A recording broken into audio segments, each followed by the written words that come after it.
Ahí lo ven, Javier Romero Enarejos, más conocido como el Bolas, falleció el 11 de febrero de 2015 en terribles circunstancias. Su cadáver fue desmembrado y hallado en el maletero de su coche en el parking del Hospital Los Arcos. Tenía 47 años, separado con una hija. Aquel día iba a recoger a la niña para irse con unos amigos a Sierra Nevada.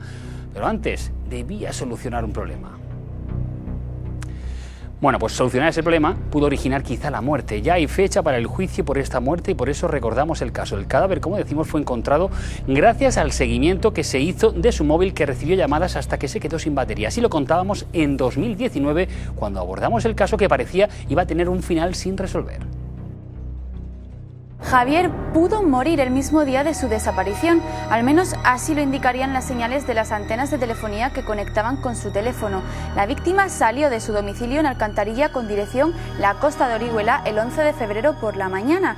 Sin embargo, el repetidor que más lejos le situó fue en la zona de Pilar de la Horadada.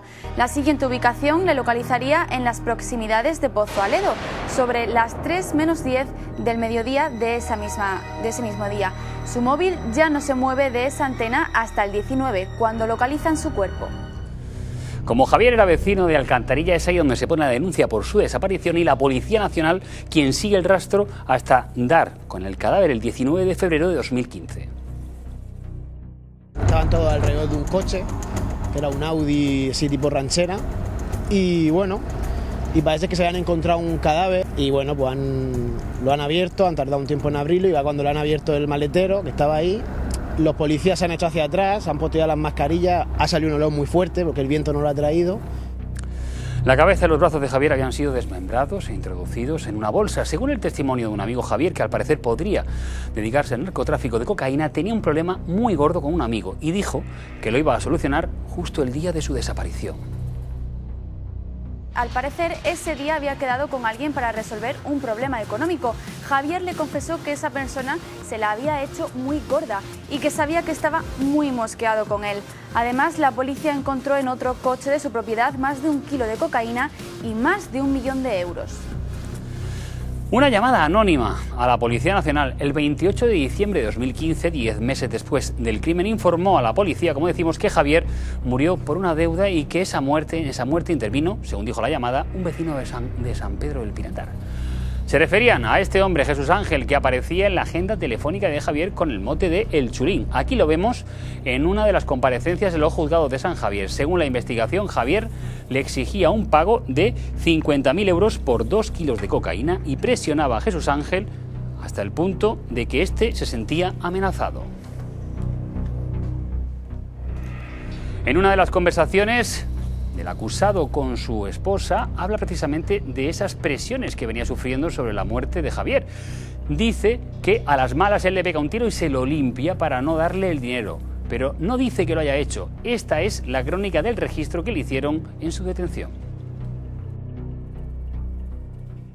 El 28 de noviembre de 2016 se autoriza la entrada y registro en la vivienda del principal sospechoso y en una finca de campo de su propiedad.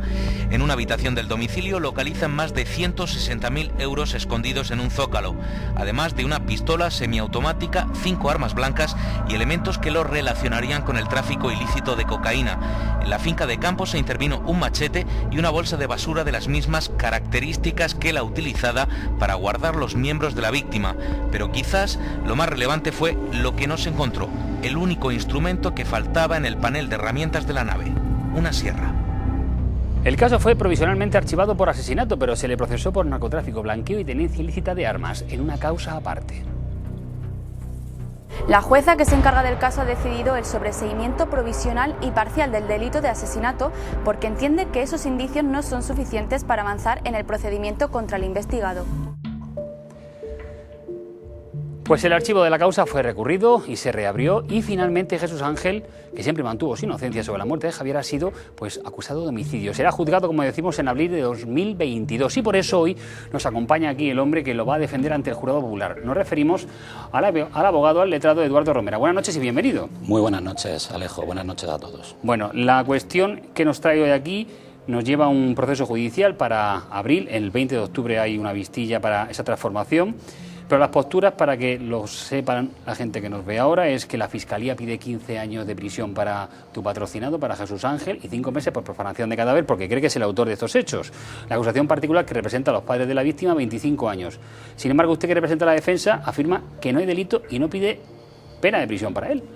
Efectivamente, Alejo, nosotros pedimos que se absuelva libremente a Jesús con todos los pronunciamientos favorables, porque creemos que no tiene nada que ver. No creemos, estamos totalmente convencidos de que no tiene nada que ver con los hechos de los que se le acusa. Afirma que no hay delito y, por tanto, ni participación, no le pide nada, pero alternativamente afirma que en caso de que se le condene, se le tenga por atenuante o eximente estar bajo los efectos de las drogas. Así es. Además de pedir lo cortés no quita lo valiente en estos casos, y además de pedir la libre absolución, el señor Jesús Ángel durante muchos años ha sido consumidor de sustancias y está en proceso de desintoxicación desde hace ya varios meses. Por lo tanto, efectivamente tenemos que pedir, independientemente de que pidamos la libre absolución, pero tenemos que pedir que se le tenga en cuenta esa circunstancia de drogadicción. Pero eso da a entender que haga lo que hubiera hecho entonces, estaría bajo los efectos de las drogas. Hiciera lo que hiciera entonces. Simplemente no es que hiciera lo que hiciera, sino simplemente es una persona que durante muchos años ha consumido varias sustancias y, como circunstancias atenuantes, los abogados siempre solicitamos, cuando la persona es consumidor de droga, solicitamos que se le aplique el atenuante. No obstante, consideramos que va a salir absuelto y, por lo tanto, no va a ser necesario que se tenga en cuenta esa circunstancia de drogadicción en el mismo. Afirma usted que se ha vulnerado su derecho de defensa. ¿Por qué dice eso?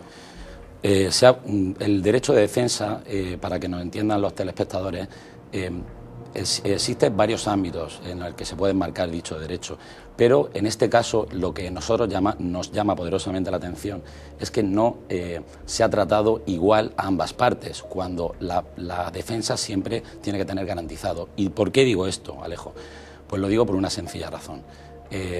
Hemos solicitado que se transcriban todas las conversaciones vía telefónica que realizó la propia Guardia Civil y no se nos ha estimado. Por lo tanto, la vistilla, como bien has dicho anteriormente, que tenemos para el día 20, vamos a luchar para que se incluyan todas las conversaciones y, sobre todo, que no se descontextualice una frase concreta para, de alguna forma, intentar saber que lo primero que tienen que saber todos los telespectadores es que son amigos, eran amigos. O sea, pero alguna desavenencia tendrían, letrado. Efectivamente.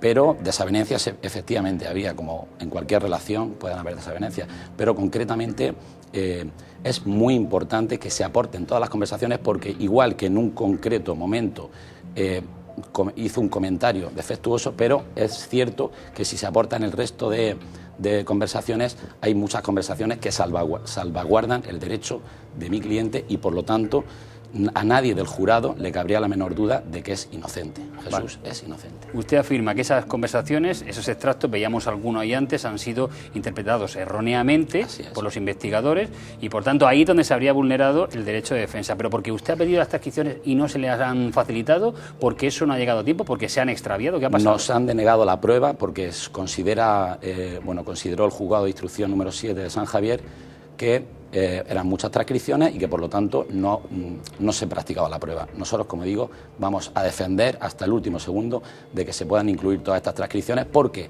del resultado de dichas transcripciones a nadie del jurado le quedará duda de la inocencia de Jesús. Pero precisamente de esas conversaciones, fundamentalmente con su pareja, sí habla despectivamente del fallecido y habla de esa posibilidad de una deuda que no podía saldar o no quería saldar. Es quizá eso la parte fundamental de los indicios contra su cliente. Efectivamente, nosotros no decimos que no existiera una deuda entre Javier, el fallecido, y Jesús. Evidentemente esa deuda existía. Una deuda tampoco muy elevada, pero no obstante, es muy importante que dichas transcripciones puedan incluirse. ¿Por qué? Porque simplemente si no se transcriben, cualquier persona que escuchara el resto de conversaciones sabría perfectamente que Jesús no tiene nada que ver con el fallecimiento. Claro, de hecho tenemos una conversación, la hemos extractado, ahora seguro nuestro realizador Sergio Sidar nos lo va a poner, donde se habla de le pego un tiro y lo limpio, pero el contexto es muy importante, la conversación, eso es lo que usted hace referencia de que no se entiende bien. Así es, correcto. Hay otras muchas conversaciones en las cuales pasa cuando Jesús pasa cerca del hospital Los Arcos, pues hacen referencia, pobre chico, ¿quién haría esto? Y todas esas conversaciones son fundamentales y, no obstante, sabemos que el Tribunal del Jurado al final sabrá interpretar las mismas. Ahí estamos viendo los letrados, fíjese, a las malas, ahí aquí a su izquierda puede ver. Si me presiona, ¿qué hago? Un tiro en la cabeza y me lo limpio. Efectivamente. Precisamente esa conversación es la que está totalmente descontextualizada. Lo que dice la acusación particular es que esto podían ser frases probabilísticas para ver cómo reaccionaba su mujer si confesaba el crimen. Es como lo entiende en un análisis de conducta. ¿Qué opina usted? En absoluto, no comparto ese argumento ni esa opinión. Al contrario, tenemos que tener en cuenta que la causa ha sido archivada hasta en 2 ocasiones y que el Ministerio Fiscal a todo el mundo le tiene que llamar la atención que cuando hay un crimen de estas características, el Ministerio Fiscal pida 15 años de prisión. Eso es un dato muy importante. La causa ha sido archivada 2 veces. Hubieron registros en el domicilio y en la casa de campo que Jesús tiene. No han aparecido, aparecieron unas armas, pero esas armas no tienen nada que ver con el arma que acabó con la vida del Bolas. El arma no apareció. Efectivamente. Claro, pero lo que dice la acusación particular es precisamente por esas armas que se le hallan en casa de su cliente e incluso documenta o acredita que es habitual del Club de Tiro Olímpico de Cartagena, es decir, su cliente tiene hábito de empuñar armas. Mi cliente tiene licencia de armas y ha estado disparando durante muchos años en el Club de Armas de Cartagena, por lo tanto es normal que tenga armas, pero ninguna de estas armas que apareció en casa tiene nada que ver con el arma que desgraciadamente acabó con la vida de él. Hablaba usted de los registros, se hallaron sustancias estupefacientes y un dinero muy elevado. Se ha abierto un proceso además contra su cliente paralelo al respecto. Así es, aunque este proceso no tiene nada que ver con el crimen que nos ocupa, pero sí bien es cierto que hay un procedimiento abierto contra mi cliente por delito contra la salud pública. Vamos concluyendo ya, letrado. ¿Qué augura entonces para esta vistilla, para su cliente, para este proceso judicial que vamos a ver en breve espacio? Mi mente no puede ir más allá de luchar en un primer momento en la vistilla del día 20, que esas pruebas salgan a la luz, que salgan, porque va a dejar claro, va a dejar totalmente claro de que es inocente y posteriormente pues el objetivo es, claro está, es que salga suelto con todos los pronunciamientos favorables. Pues Eduardo Romero, abogado, muchísimas gracias por atender a Código 112 y estaremos muy atentos del resultado, a ver qué decide su señoría sobre esas pruebas tan importantes, tan trascendentales para su causa. Muchas gracias. Muchísimas gracias y buenas noches a todos.